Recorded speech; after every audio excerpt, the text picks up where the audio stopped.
अपने विषय में और फिर अपने द्वारा भेजे हुए दास के विषय में कह रहे हैं।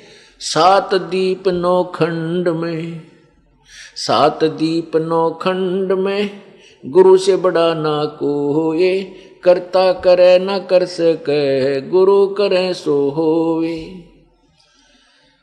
गुरु बड़े गोविंद से, जिनको तुम गोविंद मानते हो, ब्रह्मा विष्णु महेश ब्रह्म पर ब्रह्म कहते, इनसे तो हमारा तत्वदर्शी संत 1000 गुना 21 होता है,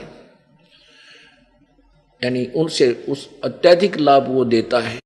या परमात्मा तो आते हैं, वो तो कहना ही क्या। फिर परमेश्वर कबीर जी कहते हैं, मम संत मुझे ही जान मेरा ही स्वरूपम, मेरे संत, मेरे द्वारा भेजे गए मेरे संत को, मेरे कृपा पात्र तत्वदर्शी संत को मुझे ही समझ लेना, मेरा ही स्वरूप जानना। अब क्या बताते हैं, गुरु गोविंद दोनों खड़े, एक तरफ तो तत्वदर्शी संत खड़ा, और मान लिए एक तरफ भगवान आके खड़ा हो जाए, तो आपकी श्रद्धा गुरु जी में परमात्मा से भी अधिक हो। क्यों? क्योंकि आपने परमात्मा को देखा नहीं, और जिस फॉर्म में भगवान सतलोक में है, साकार है, उसका शरीर इतना तेजो में है, आप उसे देख नहीं सकते। दृष्टि आपकी उसके जैसे उल्लू सूर्य नहीं देख सकता। इसलिए परमात्मा स्वयं आते हैं अन्य रूप धारण करके, हल्का तेज पुंज का शरीर बना करके, मनुष्य सदृश। तो शरीर है ही, लेकिन अपने शरीर तेजोमय शरीर को ढांप के ऊपर और कोट पहन के दूसरा चोला, तो तब आते हैं। तो कहते हैं एक तरफ तो गुरु जी खड़े हैं, दूसरी तरफ आपके सामने भगवान है, तो आप किसके चरणों लगोगे? तो परमात्मा आप ही उसका उत्तर दे रहे हैं कि बलिहारी गुरु आपना, जिसने गोविंद दिया मिलाए, कि मैं तो उस गुरु जी के ही चरणों के ऊपर बलिहारी हूं, जिसने भगवान मिला दिया। अगर गुरु जी ना होते तो भगवान नहीं मिलता, तो मेरा भगवान किस काम का? पहले मैं धक्के खाता फिरूं ही था। और फिर क्या कहते हैं, कबीर हरि जय रूठ जा। यदि भगवान रूठ गया, परमात्मा रुष्ट हो गया आपका, तो गुरु की शरण में जावे। और कहे कबीर गुरु रूठ गए तो हर ना करे सहाय। अब जैसे किसी व्यक्ति के ऊपर आपत्ति आने लग जाए, आपत्ति पे आपत्ति आनी शुरू हो जाती है, क्योंकि उसके पुण्य कर्म समाप्त हो जाते हैं और पापों का दौर प्रारंभ हो जाता है। तो उस समय उस पर आपत्तियों पर आपत्ति प्रारंभ हो जाती है। तो वो अपने आप कहा करे, भाई मेरा राम रूठ गया, मेरा भगवान रुष्ट हो गया, मेरे कर्म फूट गए, यानी शुभ कर्म समाप्त हुए, पाप कर्म प्रारंभ हो गए, मेरा भगवान रूठ गया। अब जैसे इस पंक्ति को स्पष्ट करते हैं कि गुरु गोविंद दोनों खड़े किसके लागू पाए, बलिहारी गुरु आपना, जिन गोविंद दियो मिलाए। जैसे आप उदाहरणार्थ जल को भगवान समझो, और हैंड पंप जो नल का लगाया जाता है जमीन में, उसको आप गुरु समझो। हैंड पंप, एक तरफ तो हैंड पंप है और दूसरी तरफ एक घड़े में जल है। और परमात्मा कहते हैं, यह उदाहरण देना चाहते हैं कि एक तरफ तो गुरु जी हैं, यानी हैंड पंप, और दूसरी तरफ वो भगवान है, घड़े में जल, आपके पुण्य आपके पास है। तो कहते हैं आप इस नलके में थे, नलके और घड़े में से किसको चुनोगे, किसको सिलेक्ट करोगे? तो बुद्धिमान व्यक्ति हैंड पंप को स्वीकार सिलेक्ट करेगा, चुनेगा, क्योंकि मटके का पानी तो 5-4 बार पिया खत्म होया, समाप्त हो जाएगा। और नलके से फिर चाहे 100 मटके भर लो, 100 घड़े भर लो जल के, शीतल जल के, स्वादिष्ट जल के। तो इस प्रकार गुरु जी तो हैंड पंप समझो, और आपके पुण्य आपके पास, आपके घड़े में पानी है, उसको भगवान समझ लो। ये कंसेप्ट क्लियर हुआ कि गुरु गोविंद दोनों खड़े किसको लागू पाए? बलिहारी गुरु अपना, कि बलिहारी है वो हैंडपंप जिससे जितना मर्जी पानी निकाल के, यानी गुरुदेव के द्वारा बताए गए उस नाम जाप का सिमरन सेवा जो भी बताई साधनाएं करके हम भगवान वाले गुण प्राप्त कर लेंगे। फिर कहते हैं कबीर हरि जय रूठ जा, यदि आपके घड़े का पानी जल समाप्त हो गया तो गुरु की शरण में जावे, यानी हैंडपंप पर जाकर वो मटका फिर गड़ा फिर भर लियावे। और कह कबीर गुरु रूठ गए, जब हैंडपंप खराब हो गया तो वो हर नहीं करे सहाय, वो जल आपकी मदद नहीं कर पाएगा क्योंकि वो समाप्त हो जाएगा। यदि आपके पुण्य समाप्त हो गए, क्षीण हो गए, पुण्य अक्षीण होने के बाद पापों का दौर प्रारंभ होता है, कष्ट पे कष्ट होते हैं, गाला हाथ न फेंका नहीं, लाभ के लिए हो जा तुरंत हानि। कोई बालक बीमार की तो आप बीमार की ना जाने के समस्याएं इस जीव पर आ जाती है, तो उसका राम रूठ गया, भगवान रुष्ट हो गया, उसका हरि रूठ गया।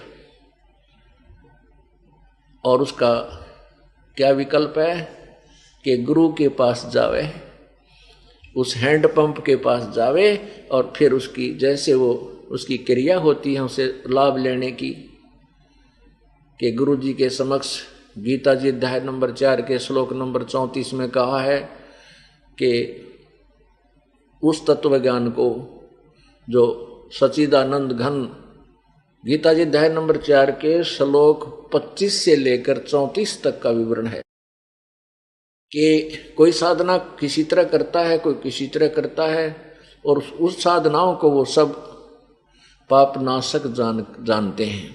लेकिन उस परमेश्वर सच्चिदानंद घन की वाणी में, अर्थात उस परम अक्षर ब्रह्म के द्वारा दिए गए उस तत्व ज्ञान में ये सभी विस्तार से लिखे हैं, कौन लाभदायक है, कौन सी क्रिया ठीक है, कौन सी गलत है। उस तत्व ज्ञान को तू तत्वदर्शी संतों के पास जाकर समझ, उनको दंडवत प्रणाम करने से, दंडवत प्रणाम पूरी गीता जी में केवल तत्वदर्शी संत को दंडवत प्रणाम करने के लिए लिखा है। अपने विषय में 64 में 18वें अध्याय के 65वें श्लोक में कहा कि मेरी शरण में रहना, तुझे नमस्कार कर, नमस्कारू, नमस्कार तो इतना होता है, और दंडवत प्रणाम साष्टांग लेट करके दंडवत होती है कि उनको दंडवत प्रणाम करे, अति अधीन विनम्रता से छल कपट छोड़कर उनसे बात करे, फिर उनसे ज्ञान ग्रहण करे। यानी गुरुदेव की सेवा अर्थात उसके साथ व्यवहार विधिवत करके उससे लाभ लिया जा सकता है। हैंडपंप को चलाने की विधि होती है, यदि उसने नो कर धड़क धड़क करके वो तोड़ ताड़ कर गिर दे तो पानी तभी गया। यदि गुरु जी के साथ मिसबिहेव किया तो परमात्मा उससे लाभ देना आपको बंद कर देगा। इस तरह बताया कि वो जब आपके पुण्य समाप्त हो गए, पाप प्रारंभ हुए, तो पुण्यों का फिर घड़ा भरने के लिए आपने तत्वदर्शी संत रूपी हैंडपंप के पास आना पड़ेगा। फिर जैसे ये दास आपको क्रियाएं बताएगा ऐसे आप कर लीजिए, काम चल जाएगा, आपके फिर घड़ा भर जाएगा, फिर सुख हो जाएंगे। अब क्या है कि हम ये दास देख रहा है, आज सन 1994 में इस दास को मेरे पूज्य गुरुदेव ने नाम दान करने का आदेश दिया था। जिस समय इस दास ने प्रचार प्रारंभ किया और ये उपदेश देना प्रारंभ किया, उस समय उन श्रद्धालुओं की जो उस समय शरण में आए ऐसी दुर्गति हो रही थी, और आज उनको सारे सुख हो गए, ठाठ कर दी, क्योंकि वो घड़ा फिर भर लिया पुनों का। अब वो एकाधा यानी कुछ प्रतिशत आंडी पाकन लाग रहे हैं, एक 6 महीना मांगेंगे, एक साल लगा दे हैं। ये और काल का जाल है उनके ऊपर, क्योंकि सुख होंगे भगवान से दूर। न्यूना बेरा वो मटका फिर खत्म होगा, वो जितने पुण्य इकट्ठे किए थे वो फिर समाप्त होंगे, और हैंडपंप लिया बिगाड़, वो खराब कर लिया, अब आगे मरोगे फिर उसी तरह दुर्गति हो जाएंगे। तो परमात्मा कहते हैं सुख के माथे पत्थर पड़ो, जो नाम हृदय से जावे, बलिहारी उस दुख के जो पल पल नाम रटावे। ये परमात्मा इसे सुख के आग लगा जो तेरे तो दूर कर दे, ऐसा दुख भी बना रहे जिससे तेरी याद आए जा। तो पुण्यात्माओं,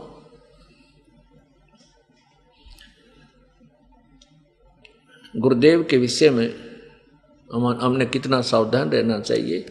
और सत्संग में आने से इस काल के जाल का पता लगता रहता है। कुछ दिनों जैसे महीने 2 महीने 6 महीने सत्संग नहीं सुनोगे तो आपके ऊपर फिर वही व्यवहारिक लोगों की बातों की परत चढ़ने लग जाएंगी, आपका अंतःकरण मैला बन जाएगा। सत्संग में आने से आपका अंतःकरण जैसे कपड़ा मैला हो जाता है प्रतिदिन पहनने से, और 5-10 दिन ना धोए, सफाई ना धोए नहीं तो उसने साफ नहीं करे तो ऐसा मैला हो जाएगा उसका ओरिजिनल कलर भी ना दिखे।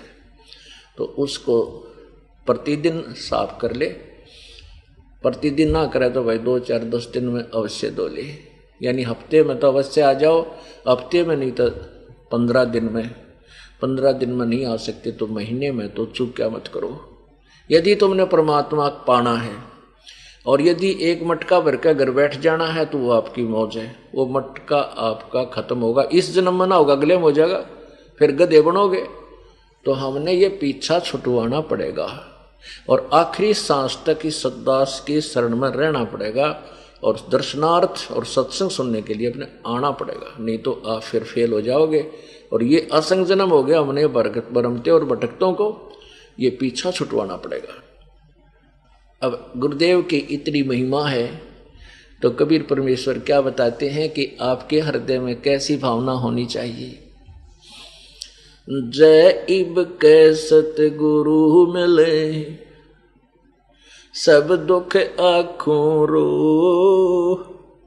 चरणों ऊपर शीस धरूं, कहूं जो कहनी हो। कबीर साईं मिलेंगे, पूछेंगे कुशलाते, आद अंत की सब कहूं, अपने दिल की बातें। गुरु जी तुम ना भूलियो, चाहे लाख लोग मिल जाही, हमसे तुमको बहुत है, पर तुमसे हमको नाही। तुमरे विसारे क्या बने, किसकी शरण में जाऊं। शिव ब्रंच मुनि नारदा, तिनके हृदय विना समाऊं। अब क्या बताते हैं कि जैब के सतगुरु मिल जावे, क्योंकि सतगुरु की महिमा अपरंपार है। सतगुरु की, नकली गुरुओं की नहीं, वो तो बट्ठा बैठाते हैं, भक्त समाज को बिगाड़ने के लिए काल के द्वारा भेजे जाते हैं। पुण्यात्माओं,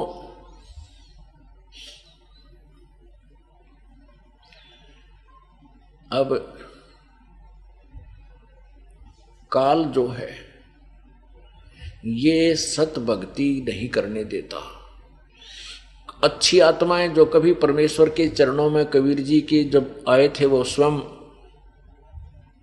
तत्वदर्शी संत की भूमिका करने, चाहे सतयुग में, त्रेता में, द्वापर में, कलयुग में, जो भी अच्छी आत्माएं उनके साथ रही हैं वो भक्ति से परिपूर्ण हो जाती हैं। लेकिन उस परमात्मा को, क्योंकि आज ये दास आपके पास है और अब कबीर परमात्मा आ जाए, अब जरूरी नहीं है वो कबीर भगवान इस स्वरूप में जो आप रोज देखते हो, दाढ़ी दूढ़ी बुढ़ाकर टोपी टापी पैर के ना, वो किसी भी रूप में आ सकता है। और यहाँ इस दास के स्थान पर वो परमेश्वर आ जाए और आपके साथ ऐसे ही ज्ञान देवें, आपको आशीर्वाद देवें, मिलें, सत्संग करें, तो आप उनके साथ क्या व्यवहार करोगे। अब जो पुण्यात्मा है वो तो समझ गए होंगे के व्यवहार कराएंगे कि परमात्मा की तलाश और परमात्मा सामने, फिर व्यवहार के फिर तो समर्पण होगा। तो कहने का भाव ये है कि जैसे ये दास उस परमेश्वर का ही स्वरूप मानना होगा। कैसे? जैसे एक गणित के अंदर, मैथमेटिक्स में एक प्रश्न होता है ऋण का, लोन का, तो उसमें क्या होता है कि मूलधन ज्ञात करना होता है। मूलधन, उसके लिए उस मूलधन होता है करोड़ों रुपए में, लाखों और करोड़ों रुपए की राशि होती है। उसको प्राप्त करने के लिए मानना पड़ता है, मान लीजिए मूलधन 100 रुपये। 100 रुपये वो मूलधन नहीं है, वास्तविक मूलधन नहीं है, लेकिन वो सपोज करना पड़ेगा। मान लिया मूलधन 100 रुपये, मान ले, तो उस मूलधन को 100 रुपये मानकर फिर उसका जो है टाइम निकाल लिया जाता है, उसका कितना समय, उसके बाद उस समय से सब मल्टीप्लाइड करके रेट, तो वो मूलधन निकल आता है। वो मूलधन लाखों और करोड़ों रुपए में होती है वो राशि, लेकिन जब तक हम 100 रुपये को मूलधन नहीं मानेंगे, इतना ओरिजिनल मूलधन मिला को नहीं, प्राप्त नहीं हो सकता, अर्थात आपका प्रश्न हल नहीं हो सकता, आप पास नहीं हो सकते, उत्तीर्ण नहीं हो सकते। तो इस दास को, ये दास भगवान नहीं है, अर्थात वो मूलधन नहीं है जो ओरिजिनल है, लेकिन आपने इस दास को 100 रुपये रूप में मानना पड़ेगा। मान ले गुरुजी भगवान, जब तक आप गुरुजी को भगवान नहीं मानोगे, ये इक्वेशन आपकी सोल्व नहीं हो सकती, मोक्ष वाली। तो इसलिए जब गुरुजी यहाँ बैठे हैं तो भगवान बैठा है, ये सोचो, और भगवान बैठा है तो आपका व्यवहार, आपका बोलना, आपका चलना, यदि परमात्मा आपके सामने हो तो आप क्या, कैसी व्यवहार करोगे? क्या छल कपट रखोगे? तो फिर तुम्हारे जैसा नीच नहीं, दुष्ट नहीं, मारे के साथ कमीण नहीं। जब हम भगवान के सामने भी छल कपट करेंगे, यहाँ क्या छल कपट करने की आवश्यकता पड़ेगी आपको? छल कपट वो करेगा जो बीड़ी पिंदा होगा और नो कहेगा मैं ठीक सू जी, और छल कपट तो बोल रहा बीड़ी पीवे, और बार बार कही जाती है कि नियमों का जो भंग कर देगा उसका नाम टूट जाएगा, उसको कोई लाभ भगवान का नहीं मिलेगा, चाहे डेली आओ यहाँ पर, किसी भी मर्यादा को भंग कर दो। और आप फिर उसको कपट छुपा कर रखते हो, नाम खंड किए बैठे हो, डेली आ रहे हो, अपनी उस कमजोरी को नहीं बताते हो, तो आप कपट कर रहे हो, तो वो कपट आपको हानिकारक होगा, नहीं करना चाहिए। स्पष्ट बता दे जी मेरे से ये गलती बन गई, उसका समाधान विकल्प परमात्मा ने दे रखा है भाई, उसको दोबारा उपदेश दिया जाएगा ताकि उसका कनेक्शन रीस्टार्ट हो जाए। जैसे कनेक्शन दिया जाता है बिजली का, पावर का, तो वो पावर जब कनेक्शन कट गया, किसी भी कारण से डिफॉल्टर हो गया, तो कनेक्शन काट दिया जाता है। तो कनेक्शन कट गया तो आपके पास कुछ भी को नहीं, वो पावर काम नहीं कर सकती आपके घर में, वो पावर गई। बाकी आप मैनुअली जो जितना कर सकते हो वो कर ही लोगे हाथ से। ऐसे ही परमात्मा का नाम आपको दिया जाता है, आपको नियम बताए जाते हैं। यदि आपने भगवान पाना है और परमात्मा से लाभ लेना है तो इन नियमों का आजीवन पालन करना होगा। अगर आप नहीं कर सकते और आपने ये बयान माटी करवानी है तो आपकी मौज। ये नियम ऐसे नहीं जो आप नहीं कर सकते। मानता हूं ये कुछ डिफिकल्ट इस कारण से हो गए कि अन्य समाज इन नियमों के विरुद्ध ही चल रहा है, और एक घर में एक या दो सदस्य उपदेश लेता है, उसको कुछ दिन दिक्कत अवश्य आएगी, क्योंकि वो विरोध बहुत करते हैं। करने दो, परमात्मा तभी निकट रहेगा आप भगवान की मर्यादा पर खरे उतरोगे। नियम टूट जाने से बहुत दुख होगा। जैसे सीता जी को श्री रामचंद्र जी और लक्ष्मण जी ने बता दिया था कि हम, जैसे वो जंगल में थी, एक कुटिया बना रखी थी, और वहाँ एक रावण का मामा मारीची एक मृग का रूप धारण करके वहाँ बोई गई जो बाड़ी बगीची थी सीता जी की, उसको तोड़ रहा था, सोने का मृग बन गया। तो सीता जी ने उस मृग की इच्छा व्यक्त की थी, मुझे जीवित या मृत ला कर दो, हठ कर लिया। तब उसको जाते समय लक्ष्मण जी ने कहा था कि ये मैं इस कुटिया के चारों तरफ एक मंत्रित रेखा खींच के जा रहा हूं, इस रेखा को पार मत करना। इसे पार करोगी तो यह जंगली जानवर या कोई निकम्मी आत्मा आपको हानि कर सकती है, इसके अंदर कोई नहीं आएगा। अब सीता ने उस समय तो स्वीकृति दे दी। फिर उसी समय रावण आया एक साधु रूप बना के, और जो ही रावण अंदर कुटिया के निकट आने लगा, उस रेखा को पार करना चाहा, तो उसमें से एकदम अग्नि की लपट निकली, जैसे उसको भस्म कर देंगी। तो 10 कदम दूर रावण दौड़ के गया। परमात्मा का नाम आपको दिया जाता है, आपको नियम बताए जाते हैं। यदि आपने भगवान पाना है और परमात्मा से लाभ लेना है तो इन नियमों का आजीवन पालन करना होगा। अगर आप नहीं कर सकते और आपने ये ब्राह्मणी करवानी है तो आपकी मौज। ये नियम ऐसे नहीं जो आप नहीं कर सकते। मानता हूं ये कुछ डिफिकल्ट इस कारण से हो गए कि अन्य समाज इन नियमों के विरुद्ध ही चल रहा है, और एक घर में एक या दो सदस्य उपदेश लेता है, उसको कुछ दिन दिक्कत अवश्य आएगी, क्योंकि वो विरोध बहुत करते हैं। करने दो, परमात्मा तभी निकट रहेगा आप भगवान की मर्यादा पर खरे उतरोगे। नियम टूट जाने से बहुत दुख होगा। जैसे सीता जी को श्री रामचंद्र जी और लक्ष्मण जी ने बता दिया था कि हम, जैसे वो जंगल में थी, एक कुटिया बना रखी थी, और वहाँ एक रावण का मामा मारीची एक मृग का रूप धारण करके वहाँ बोई गई जो बाड़ी बगीची थी सीता जी की, उसको तोड़ रहा था, सोने का मृग बन गया। तो सीता जी ने उस मृग की इच्छा व्यक्त की थी, मुझे जीवित या मृत ला कर दो, हठ कर लिया। तब उसको जाते समय लक्ष्मण जी ने कहा था कि ये मैं इस कुटिया के चारों तरफ एक मंत्रित रेखा खींच के जा रहा हूं, इस रेखा को पार मत करना। इसे पार करोगी तो यह जंगली जानवर या कोई निकम्मी आत्मा आपको हानि कर सकती है, इसके अंदर कोई नहीं आएगा। अब सीता ने उस समय तो स्वीकृति दे दी। फिर उसी समय रावण आया एक साधु रूप बना के, और जो ही रावण अंदर कुटिया के निकट आने लगा, उस रेखा को पार करना चाहा, तो उसमें से एकदम अग्नि की लपट निकली, जैसे उसको भस्म कर देंगी। तो 10 कदम दूर रावण दौड़ के गया बैक, और सीता से कहा कि माई भिक्षा दो। तो सीता ने कहा था कि आप यहां आके ले जाओ कुटिया के पास। जब वो आगे आने लगा तो एकदम रेखा में से, लक्ष्मण वाली रेखा से एकदम वो लपटें निकली, तो भाग के दूर चला गया। कहने लगा, माई तूने ये क्या कर रखा है, मुझे मरवाना चाहती थी, मुझे तुझे श्राप दे दूंगा, यहां आकर दे भिक्षा देनी है तो। अब सीता जी ने सोची साधु महात्मा है कि क्या दिक्कत है, अभी जल्दी सी देकर आटा वापस आ जाऊंगी, क्या पति को और देवर को पता थोड़ा चलेगा।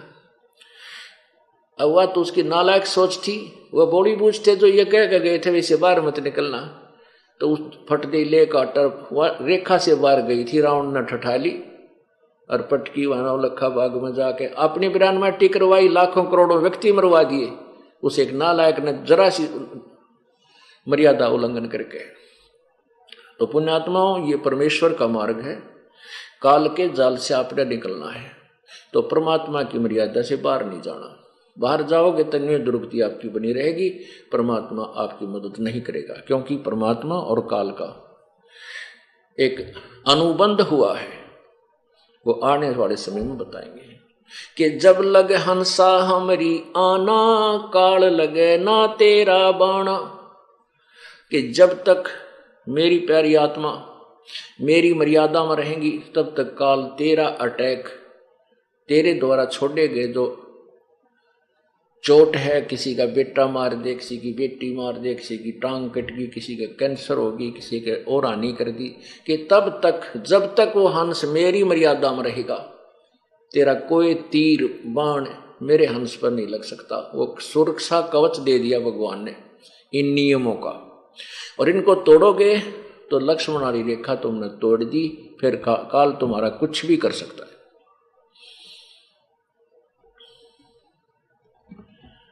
तो क्या बताते हैं, तो गुरुदेव को आपने सपोज लो गुरुदेव भगवान है। अब जब आप यहां से जाओगे तो वहां परमात्मा जो है वो तेजो में शरीर युक्त है, करोड़ों सूर्य करोड़ चंद्रमा उनकी रोशनी जितना उनके एक रोमकूप का प्रकाश है। तो वो उसको नहीं पहचान सकोगे आप।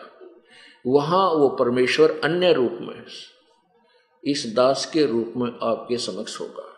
अब जैसा आपका व्यवहार बर्ताव अंदर में दोष या पवित्रता होगी तो यहाँ परमात्मा का एक रेस्ट वो है, राजदूत भवन है, वहां रखेगा त्रिकुटी पर। उस त्रिकुटी पर जाकर के जब यहां से आप त्रिकुटी तक तो पहुंच जाओगे, वहां से फैसला होगा। वहां आपके मन में जैसा भी दोष होगा या आपके अंदर समर्पण भाव होगा, निष्कपटता होगी, उनको वहां सेलेक्ट कर दिया जाएगा। वहां तो आपके चेहरे पर अपने आप लिख दिया जाएगा। वहां किसी पूछने की आवश्यकता कोई ना, मैं के गंदापन कर रहा था, कितनी मेरी गंदी सोच थी, मेरा किस प्रकार अच्छा भाव, तो वह अपने आप आपके मस्तिष्क पर कंप्यूटर की तरह आ जाएगी, जैसे डिस्प्ले पर आ जाती है। तो उसी समय आपको रिजेक्ट कर दिया जाएगा और कई हजार लाखों वर्षों तक आपको फिर परमात्मा नहीं सिलेक्ट करेगा, यानी वापस नहीं संभालेगा। ये कोई बालकों का खेल नहीं, और कोई मैं रोजी रोटी खातिर ढमढमे करने नहीं लगा। परमात्मा की दया हुई, इस ज्ञान से परिचित हुआ। इस परमात्मा का यहाँ असंख्यों जन्मों से हम भटक रहे हैं, भुगत रहे हैं। ऐसे दीर्घ रोग को कटवाने के लिए हमने परहेज जरूर रखने पड़ेंगे। यदि हम परहेज नहीं रखेंगे तो औषधि काम नहीं करेगी। तो इसलिए परहेज रखना अति आवश्यक है, नियमों का पालन करना अति आवश्यक है।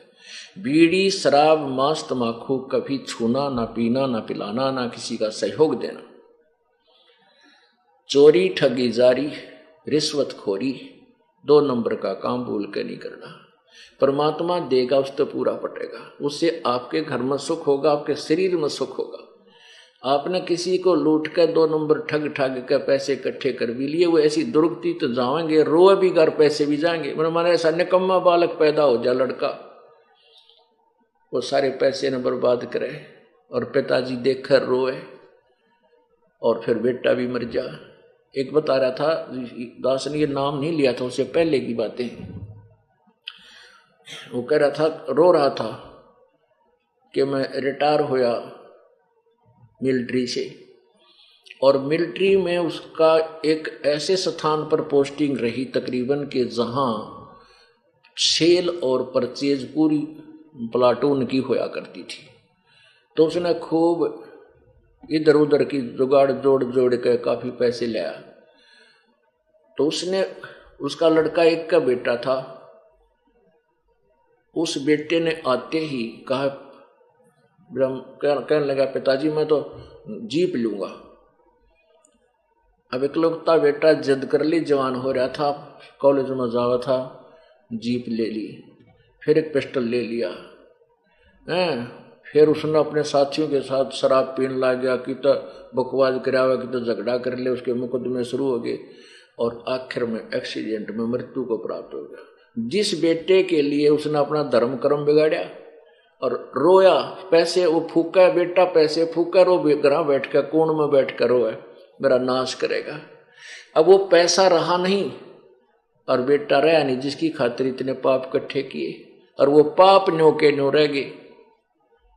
तो पुण्यात्मा परमात्मा 2 रोटी समय पर देवे, घर में शांति, शरीर में सुख, इससे अधिक नहीं मांगना चाहिए।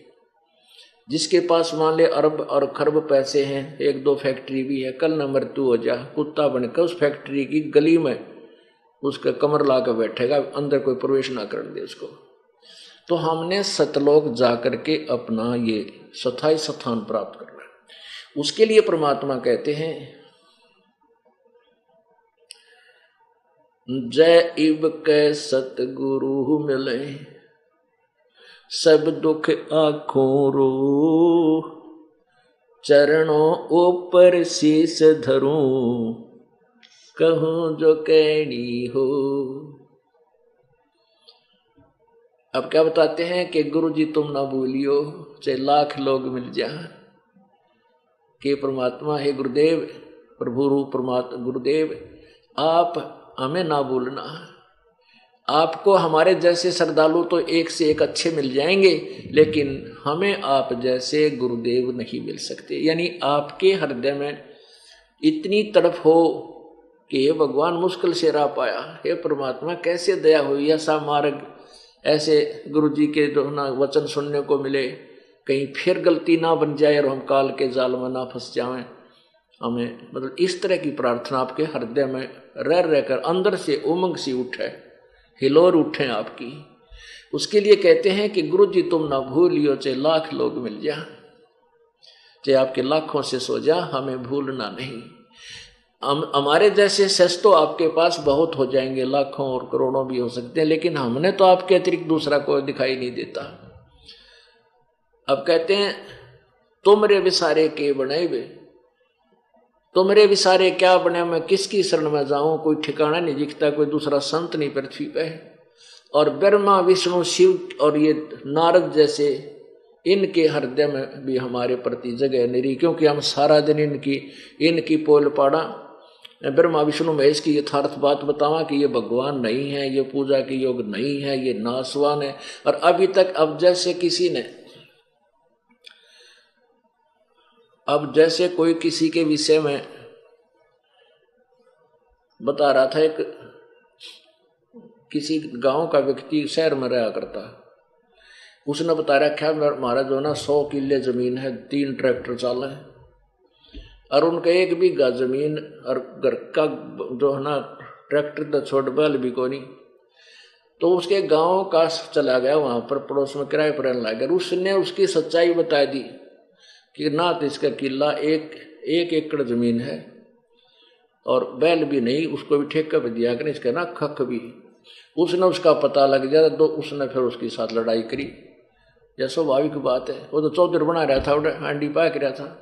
तो ऐसे ही अब ये ब्रह्मा विष्णु महेश की जो महिमा इन संतों ऋषियों ने गाया की थी, इसकी हवा तो भरी हुई है। अब हम बतावा सच्चाई जो इनके इतिहास में लिखा था, एक बार ठेस इन टाइम भी पहुंचेगी ब्रह्मा विष्णु महेश। और इन ऋषियों को दास बता रहा है कि कति अज्ञानी थे, दास नहीं बता रहा, इनके इतिहास में लिखा हुआ है। और ये मैं ऋषि को आ रहे जनसाधारण से तो दुख तक कहते इनको हमारे इनके हृदय में हमारे प्रति जगह तो रही नहीं।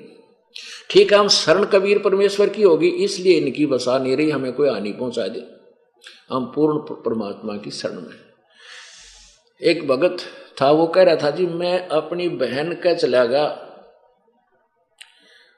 उनका जमीन अच्छी थी, वर्षा होगी और वर्षा होगी तो उनका जो जमीन थी वो बाढ़े योग्य होगी, संवारने योग्य होगी। उनके 2 बैल थे, तो मैं अपने 2 बैल लेकर के अपनी बहन के वो खेत संवारने के लिए मदद करने चला गया अपना हल लेकर।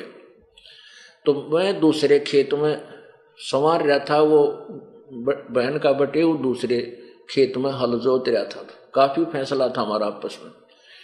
तो मैंने शाम दोपहर के समय बैलों को वृक्ष के नीचे बांध दिया और वहीं एक छोटा सा तलैया थी जोड़ी, उस जोड़ी में मैं चला गया अंदर ने।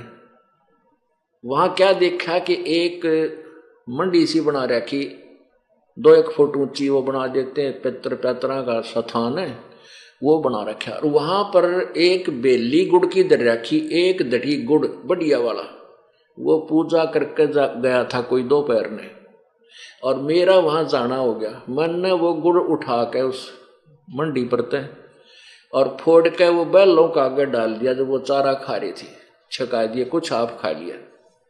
बढ़िया गुड़ था, कुत्ता का मुंह लग गया नहीं था, दूर था वो खेतों में। तो वो सामने आ गया। तो कहते हैं थोड़ी सी देर के बाद एक 3 फुट का 4 फुट का एक व्यक्ति सा दिखाई दिया। वो कहता रात्रि के समय स्वप्न में वो दिखाई दिया मुझे, जिसकी उन्हें पूजा होया करती। वो कहने लगा कि तू यानी तगड़े की शरण में था, तो ठाडे की शरण, उनकी लैंग्वेज में बताता हूं कि तू ठाडे की शरण में था, नहीं आज तेरा बक्कल तारूंगा मैं, तेरा जान तो मारूं और तेरे बैला न मारूंगा। कि तू तगड़ यानी समर्थ की शरण में था तू, इसलिए बच गया ना, तुम्हारी दुर्गति करूं तेरे बैल मरे और गेला तेरे को भी खत्म करता। तो परमात्मा कहते हैं समर्थ का शरणाग हो रंग होरी हो, कदे ना हो अकाज राम रंग होरी हो। इस समर्थ कबीर परमेश्वर की शरण हमने ले रखी है, हमारा अकाज ये कोई नहीं कर सकते, लेकिन ये राज्य कति नहीं हमारे थे। तो इसलिए कहते हैं कि तुम रे बिसारे क्या बने, अगर तुम भूल गए भगवान मारे गए के बनेगी। और शिव ब्रंच मुनि नारदा, यानी नारद जैसे ऋषि, शिव ब्रंच विष्णु ब्रंच कहे ब्रह्मा जी ने, कि इनके भी हृदय में ना जगह हमारे प्रतीत है, और आपने हम त्याग दिया तो हमने ठिकाना है कोई ना, ये खूब बकल उतारेंगे फिर हमारा। और गुरु कब त्यागेगा आपको, जब आप कति ढीठ हो जाओगे, 1 बाय 2 बाय 3 बाय 4 बाय बार बार नाम खंड करोगे, फिर आप रिजेक्ट हो जाओगे, फिर चाहते भी रहना। तो इसलिए आप इस डर के मारे प्रभु के चरणों में सतर्क रहो, सावधान रहो कि कहीं भगवान पैर ना फिसल जा और काल का दाव लग जा। आपको साथ साथ ये फाउल पॉइंट बताए गए। अब हम उस प्रसंग पर आते हैं। परमेश्वर कबीर देव जी, कबीर प्रभु जी चारों युगों में आते हैं और प्रत्येक युग में वे एक पूरा जीवन एक मनुष्य सदृश रह करके, जीवन पूरा करके, भूमिका करके सशरीर आते हैं, सशरीर चले जाते हैं।